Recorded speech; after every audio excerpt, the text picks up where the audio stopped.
everyone, welcome to AppIQ. If you're new here, special welcome. In this video, I'll show you how to add phone number to your Temu account. First, open the Temu app on your phone.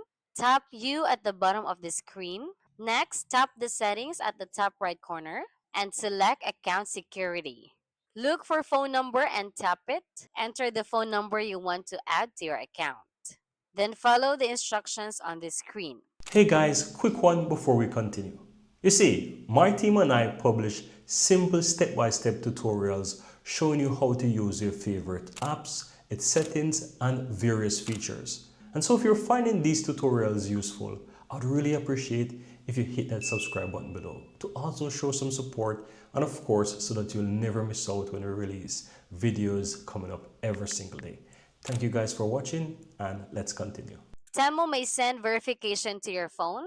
You can verify your number via WhatsApp or via SMS code. Enter the code to confirm your number. Once the verification is complete, your phone number should be linked to your Temu account. And that's it. That's how you can add a phone number to your Temu account. Thanks for watching. See you on the next one.